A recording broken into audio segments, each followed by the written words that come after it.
So understanding the thermal destruction of microorganisms is one of the important factor in the case of canning. The effect of temperature on the destruction of microorganisms, or how the microorganisms overcome the effect of temperature using different mechanisms, and which are the different conditions that affect the thermal resistance of the microorganisms. And understanding of all these properties is very important, because using this information only we can clearly design the thermal sterilization process so that it will impact the target microorganisms, the survival of the target microorganisms, and which can control the survival of the target microorganisms. So that we can make sure, or we can assure 100% safety of the final product which the consumer is intended to consume. So there are different factors that is going to affect the heat resistance of the microorganisms. So main important factors are initial number of spores, that is going to impact an age of the spores, time temperature combination. So these are the one of the factors that affecting the heat resistance of the microorganisms. So in the case of initial number of spores, we already know that which is an indication of the quality of the raw material. So the higher the number of spores, the more severe the processes need to be designed. So which in turn results in higher energy requirements, deteriorated nutritional standards and nutritional value, etc. So initial number of spores is going to be very important. So we need to keep the initial number of spores as minimum as possible. So to make sure that whatever the design processes, which is it is efficient to check the number of the survivors within the speculated limits. So age of the spore is also very important factor, because if it is a fresh spore, it is less heat resistant, and very aged spore or very old spore tends to be more heat resistant than the young spores. And also time temperature combination. If the time temperature combination is not correctly planned for that particular targeted organisms in that particular food composition, your process is going to shortfall than the required level. So which results in the survival of the target microorganisms, and ultimately results in the spoilage or creation of the biohazard to the consumer. And also other factors such as going to increase the heat resistance of the microorganisms. So presence of fatty acids, for example, it increases the heat resistance. Presence of minerals such as iron and calcium increases the heat resistance. A neutral pH tends to increase the heat resistance of the microorganisms. The water activity increases, the heat resistance decreases. The presence of water, as we already discussed, water is necessary for protein hydrolysis or protein denaturation. And also more than 10% of sugar is there, which can also affect the heat resistance of the microorganism. And so phosphate ions can also influence the heat resistance. So these are some of the factors that is going to affect the heat resistance of the microorganisms. So how the initial number of spores are going to affect the heat resistance is that because the thermal destruction of microorganisms happens in a logarithmic pattern or logarithmic scale. Or logarithmic scale means in each category or each log reduction, there is going to be around 90% reduction in the number of survivors. So the initial number of spores shall be determine the final number of surviving spores. So whatever be the initial number, in each log reductions, only 90% reduction is possible. So if the initial number of spores is a big number, or like a larger number of initial number of organisms are there, so we need to have more log reductions to significantly reduce final number of survivors, even though in each log there is 90% reduction. So this significant increase in log cycles will ultimately result in a very intense process and high time temperature combinations, which will deteriorate the final sensory and nutrition quality of the product. And also age of the spores, as we discussed, it is very important, because young and moist spores are less heat resistant than old spores, because young spores will tend to have a higher water content compared to old spores, which in turn reduce the heat resistance of the young spores. So maximum heat resistance is found in the spores which are aged around 4 to 8 days. If the spores are below these 4 to 8 days, it tends to have lesser heat resistance. And also soil spores, which have survived dehydrated conditions in the soil, and if the spore has reached the food through soil contamination, the soil spores tend to have a higher heat resistance than liquid, which are found in liquid medium or other medium spores. So and also time temperature relationship also very important. If the time temperature decreases, or time decreases or temperature increases, it should be like either more time or lesser temperature, or low time and higher temperature. So that also determines significantly the heat resistance of the microorganisms. This heat resistance of the microorganisms are going to ultimately determine whether the organism is going to survive the conditions or not. If in some cases organisms manages to survive the processing conditions, these organisms will be capable of further reproduction, and they can spoil the food. So spoilage of canned food is also a significant challenge that has to be faced by the manufacturers. So main reasons for canned food spoilage is basically pre-process handling is one of the important factor, and also under processing is an important factor, post process contamination, and also food container interaction. These are some of the reasons why the canned food spoil. So under processing is one of the significant process. Like, under processing may be due to several reasons. It may be due to inadequate thermal process to kill the most significant microorganisms. The thermal process that is applied may be inadequate. It may be due to contamination by highly heat resistant organisms not usually present in the food. A highly heat resistant organism may be contaminated. Unusually high level of contamination by usual contaminant microorganism, large number of initial number of spores. Faulty retort operations, that is also one of the important reasons. Retort operations may be faulty. Improper working of instruments fixed to the retorts, the instruments may be faulty. The reading by the instruments may not be proper. Air inside the retort due to incomplete venting. There is air pockets inside the retort, so that whatever food container which are held in that particular air pocket may not receive sufficient heat processing temperatures. And also changes in consistency, improper filling with respect to high weight of solid liquid ratio, headspace, etc. can also result in under processing. And also low initial temperature of the product. If it is not properly pre-cooked or blanched properly before canning, the temperature may be considerably low. For example, if you are using a chilled food product, and without increasing the temperature of the chilled product, if you are directly putting into canning process, it may drastically reduce the heat transfer processes and result in under processing. So, what are the general indications of can spoilage? Can, as you know, that is a packaged food. So, the appearance of the can be a good indicator whether the particular, in some cases, it can be a good indicator whether the canned food is spoiled or not. So, appearance of the can. Appearance of the cans means it is whether the can is bulged, whether it is leaking, whether it is dented, or any rusting is there. These are all red flags that we need to look into the can. These are all indicators of the possible spoilage of the cans. So in the case of bulges, the can ends has to be in concave always. A properly canned food product will have concave ends. So if the can ends are even slightly bulging is there, we need to discard that particular can, because without opening, we may not know that whether it is a microbial bulging or it is like a non-microbial bulging or normal gas production or improper venting, because a consumer cannot be sure about what is the reason for that particular bulging. So bulging has to be treated as a red flag, and such cans has to be discarded.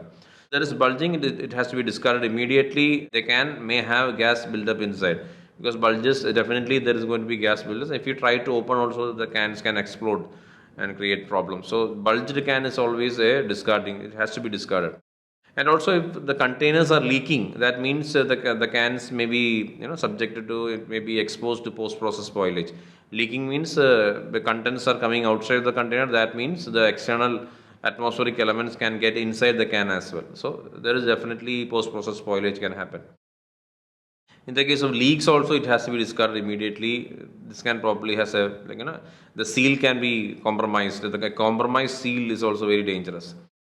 And also if there is rust, it also needs to be discarded, because the rust indicates either a poor storage conditions or the very old container, the age of the container. So in either cases, it has to be discarded. And also dents are also important red flag, because dents are as an indication of mishandling of the container, not improper handling of the container.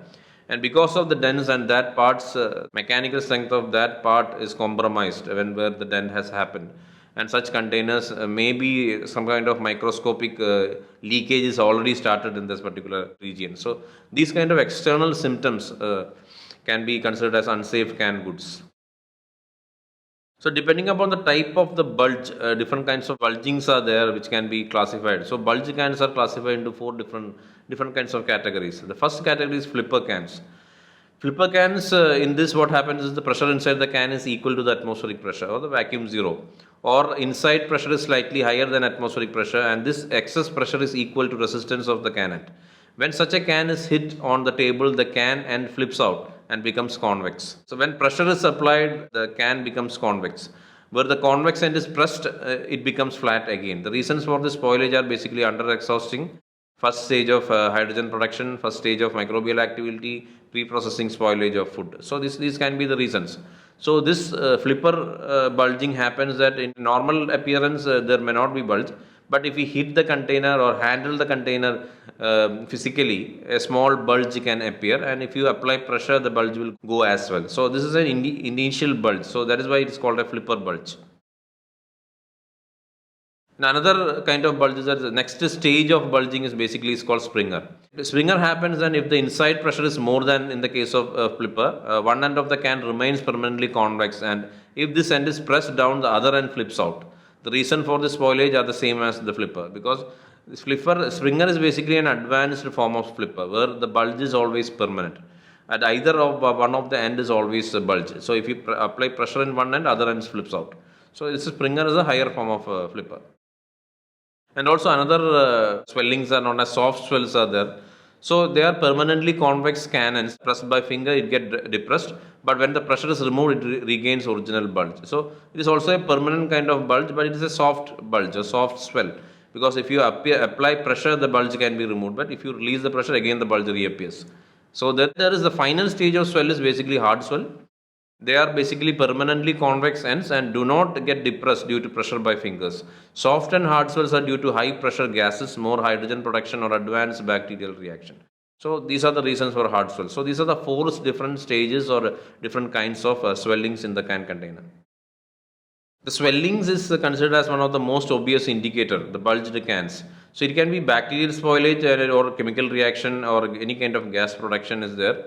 So the next is mushy or like cloudy, etc. If you open the container, appearance of the contents is also one, and order is also very important. Any off flavor, any off order comes, that is also red flags. But if there is bulging, the container needs to be discarded immediately, because a bulged container should not be tried to be opened, because it can create like spilling out of the contents, explosion of the container, etc. If the can is not bulged, that is also not an indicator of a fresh can, because there are also different kinds of spoilage which happen without gas production as well. We cannot be sure about the spoilage until we open the container. Once we open the container, also we need to have like the appearance of the content, whether it's the contents are broken, mushy, cloudy, etc. And also odor also is a very good indicator. There are different kinds of non-microbial swells as well. So basically, what happens is that food react with metal, because there are different foods are there. The sulfur is there, and the sulfur-containing amino acids are there, which can react with the ions. And also, this kind of food metal interaction is more in acidic foods. So it is basically because of the poor internal lacquering is the main reason of this kind of interactions. It is basically harmless, but a consumer cannot differentiate between a hydrogen swell and a Clostridium swell. So swelling is always considered as dangerous, because it can be a chemical swell, a non-microbial swell like hydrogen production, but it can also be a Clostridium swell, that is, it may be due to carbon dioxide or H2S production. In the case of high sugar foods, molasses are formed, they undergo fermentation, production of carbon dioxide, and swelling can be formed. And also overfilling can also create in small sized cans or larger lid area wise cans like sardine cans, this kind of overfilling can result in bulging. And also low internal vacuum, because if the vacuum exhausting is not properly done, the pressure difference in high altitudes can create the small kind of non-microbial cells in the can containers. So hydrogen swells are one of the most important non-microbial swells that can happen inside a can container. The most important chemical spoilage of canned food is the hydrogen swell. We can say like that. The hydrogen gas is formed by the action of the acid of food on the iron base of the can. It is between the acidic nature of the food and the iron content of the container. This spoilage usually occurs in high acid canned food such as apples, cider, strawberries, etc. The can is swelled and the product itself is normal. Hydrogen swelling is favored by different conditions such as increasing acidity of the food, increasing temperature of the food, imperfection in the tinning and lacquering of the interior of the container, poor exhaust in the can, and also due to the presence of soluble sulfur and phosphorus compounds. So these conditions can favor the production of hydrogen gas. And there is also incipient spoilage or pre-process contamination. And also there is another spoilage known as leaker spoilage or post-process contamination. Product is sometimes held too long after blanching or canning before retorting. This may be due to power failure, to a breakdown of machinery, or to the slow accumulation of sufficient cans to fill a retort. The bacterial growth which occurs may cause little obvious spoilage. Spoilage due to contamination after processing, or leaker spoilage as it is more commonly called, may occur as a result of basically seam damage, contaminated cooling water or pressure drop during cooling. So as we discussed, Clostridium botulinum is one of the most target microorganisms or pathogenic target toxin producing microorganisms of canning technology. It is also called as reference microorganism. And another reference spoilage reference microorganism is Geobacillus styrothermophilus. So Clostridium botulinum is basically a gram-positive obligate anaerobic rod-shaped spore-forming bacteria that produces a toxin called botulinum with characteristic neurotoxicity, which causes a neuroparalytic food toxicity called botulism. So some strains of Clostridium barattii and Clostridium butyricum also produces botulinum neurotoxins, but they are not common as Clostridium botulinum. Botulinum is basically most potent toxin known to human mankind. It is natural or synthetic. It can be synthetic also is present, either natural or synthetic with a lethal dose of 1.3 to 2.1 nanogram per kilogram in humans, which is it bring out lethality at that low levels. So strains of Clostridium botulinum are separated into 7 types. A to G types are there based on the serological specificity of the neurotoxin produced. There are human botulism, including foodborne, wound, and infant botulism is associated with types A, B, E, and very rarely F. Type C and D cause botulism in animals. To date, there is no direct evidence linking type G to any diseases. So, according to the serological specificity, the Clostridium botulinum will show specific antitoxic reactions. Type A and B are most common type of variety. They are the main source of such A and B strains are basically soil, and they affect the food through soil contamination. They are also most heat resistant among the Clostridium varieties. Type E is basically aquatic source and is important, one of the important in the seafood. And in the case of home canning, most common cases home canning are most common causes of botulism, because in the home canning there are not strict observations are not made in the case of time temperature combinations and etc. So previously home canning was the major source of botulism. As we told, there are different strains like A, B, C, D, E, F, G strains of Clostridium botulinum is there. Their optimum temperature is around 26 to 28 degrees Celsius with the ideal temperature of 35 degrees Celsius. And B, E, F, and as well as A, C, D are proteolytic in nature. So based on the source of the botulism, from which source the botulism is happening, also the phenomena can be divided different categories. For foodborne botulism is generally happening from the canning industry. Infant botulism is generally botulism associated with honey, and wound botulism is also there associated with drug use such as heroin. And A and B strains are basically also used for Botox injection in the case of cosmetics, and also Clostridium botulinum is also used as an agent in the bioterrorism as well. This also indicates the significance of Clostridium botulinum as a food safety hazard. So certain conditions can be followed for preventing the incidence of Clostridium botulinum. So the growth of the Clostridium botulinum can be prevented. The acidity of the food is managed below 4.2 pH. Botulism is a neurological disorder created by the ingestion of botulin toxin. So there are different kinds of signs and symptoms of botulism.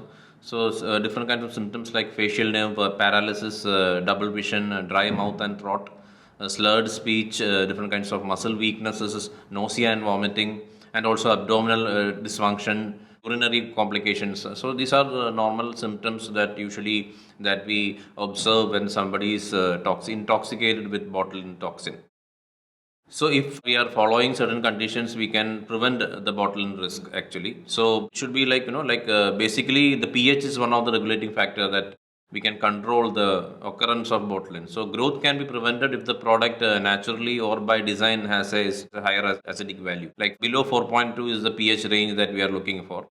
And also the water activity should be low. Like low water activity will also reduce the risk of botulin toxin. And a high concentration of sodium chloride, that is also is going to help you. So high sodium chloride foods also pose less risk in the case of botulinum toxin.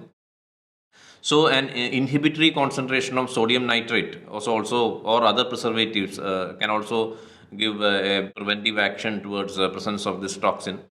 Or two or more of these conditions in combination. These conditions in combination can also be provided. So refrigeration will not prevent actually the growth of toxin, the growth of the Clostridium botulinum as well as the toxin formation. But by non-proteolytic strains, unless the temperature is precisely controlled and kept below 3 degrees Celsius. So The pH and the temperatures are it's going to be the key factors in controlling the growth and proliferation of Clostridium botulinum. So the pH we need to maintain below 4.2 and the temperature has also to be maintained below 3 degrees Celsius. So these two conditions are very crucial.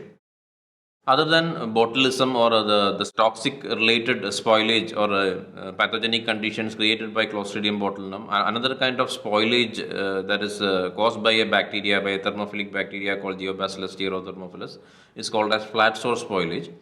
Actually, Geobacillus stereothermophilus and Bacillus coagulans are the chief flat sore thermophiles found in canned foods. So, Bacillus coagulans is a problem particularly in canned foods exposed to temperatures in the range from 40 to above, like pasteurization temperature, 40 or above to up to 60 degrees Celsius, and the pH values around 4.3 and 4.8. Geobacillus stereothermophilus is the primary cause of thermophilic spoilage in low acid canned foods because it will grow in the pH range from 5.4 to above neutral pH, that is 7. So, Geobacillus stereothermophilus type organisms sometimes may grow at temperatures as low as 37 degrees Celsius, but never below 30 degrees Celsius. So, that these are the conditions in which this kind of flat sore producing organisms can survive. If we are maintaining the temperature, like or we are quickly passing this temperature when the cooling process is conducted, without providing these organisms a chance to proliferate, this kind of flat sore spoilage conditions can be prevented. The terminology called flat sore is created because flat means there is no gas production. So the containers will be flat, there won't be any bulging, and also the sour taste is created by the acid produced by the bacteria. So that is why the spoilage is known as flat sore spoilage. It's caused mainly by slow cooling process, as we have already discussed. So why this slow cooling process creates a condition for this flat sore spoilage is that it gives more time in optimum thermophilic growth range, that is around 45 to 50, 55 degrees Celsius, around 55 degrees Celsius to be optimum. So more and more time is spent at this temperature. Any thermophilic, this flat sore forming bacterial spores have managed to survive this condition, are present in the food. So these conditions, these slow cooling conditions, these bacterial spores can proliferate at a larger rate. And also low hygienic handling is also one of the reasons because the main source of this thermophilic flat sore causing organisms is soil, different kinds of spices and other ingredients. So the quality of the raw material is also very important. So as they are more heat resistant than Clostridium botulinum, this normal processing conditions which are designed to target Clostridium botulinum will not work. So if the raw material quality is not good, there is a higher chance that this kind of thermophilic flat sore spoiling organism spores can survive the conditions and they will eventually create a spoilage, a post-process spoilage. Another kind of common spoilage that we see in the canned products is sulfide blackening or iron sulfide blackening. This is also known as iron sulfide blackening. Though the cans are coated with sulfur resistant lacquer, any imperfection in the lacquer coating during its manufacture or subsequent reforming or any scratches during handling expose the tin layer, and the trimethylamine present in marine products dissolve tin layer exposing iron. So this is the main reason for how this tin layer is getting exposed. Sulfur containing components of marine products chemically react with iron to form black iron sulfide, causing black discoloration on the inner can surface. This reaction is more under alkaline conditions and when less fresh or spoiled materials are used.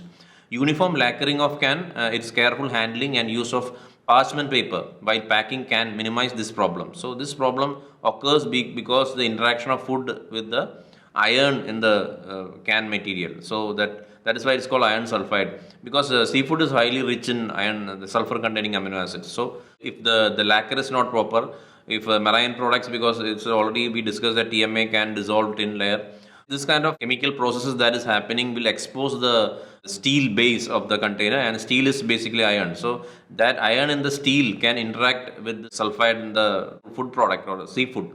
So form an iron sulfide. Iron sulfide is basically black in color. So it's not toxic or anything, like you can, it does not create any intestine related problems, but it will crucially affect the appearance of the food. This black patches are going to be a deterrent for the consumers, and can affect the consumer acceptability also.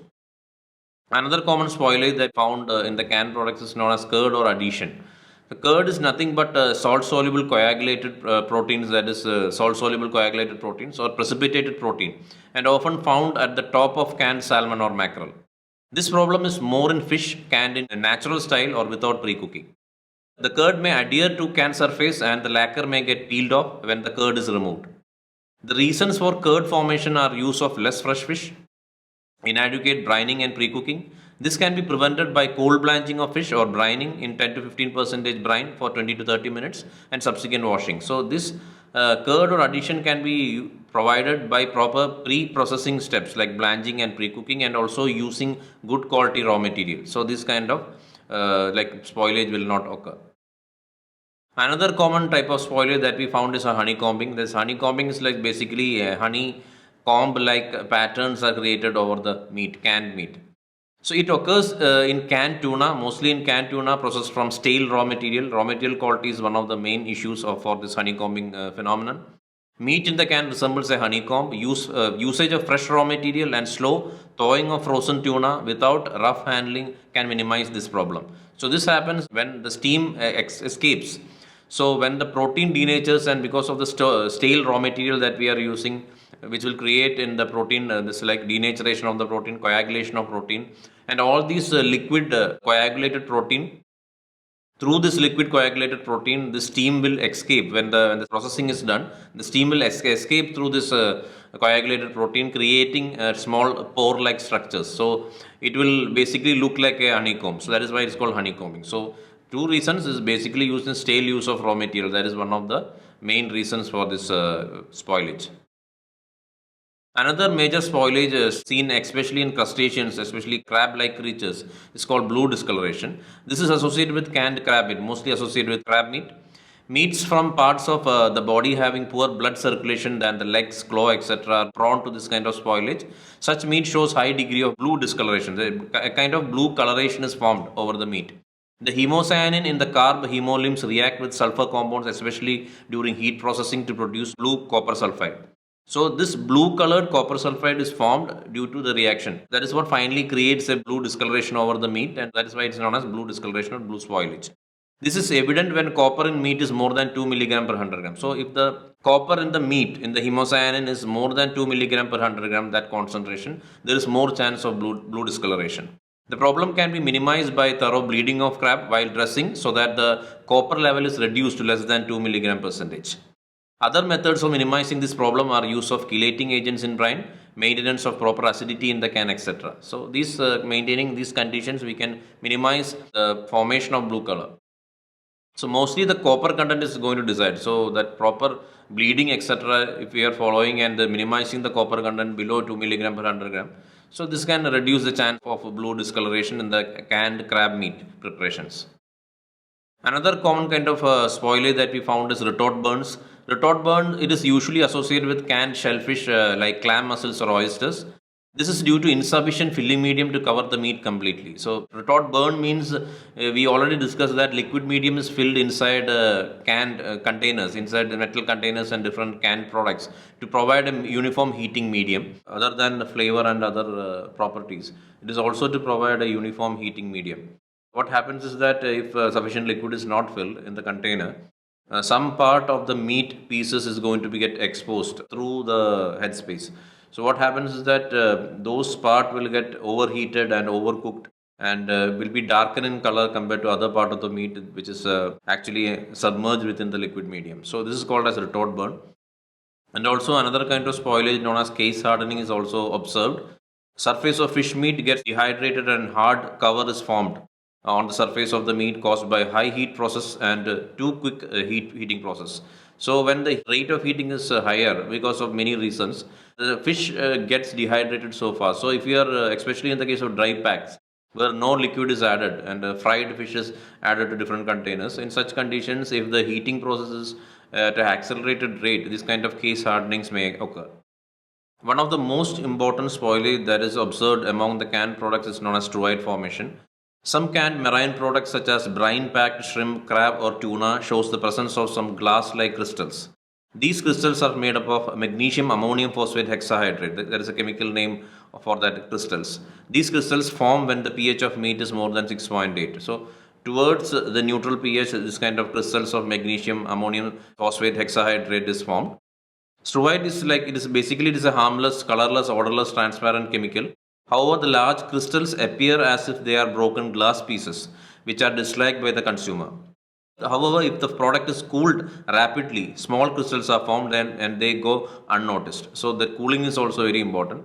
The formation of these crystals may be prevented by the addition of chelating agents such as sodium hexametaphosphate or EDTA. So these chelating agents can also remove this kind of magnesium, ammonium, phosphorus, such components, and prevent the formation of the crystals. And another form is like, other than adding chelating agent, is make sure that rapid cooling takes place, because the rapid cooling, what happens is only small crystals are formed which gets unnoticed. But if it is a slow cooling process, a larger crystals of struvite may get formed.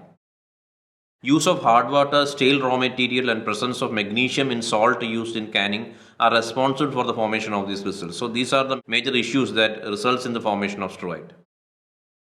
Thank you.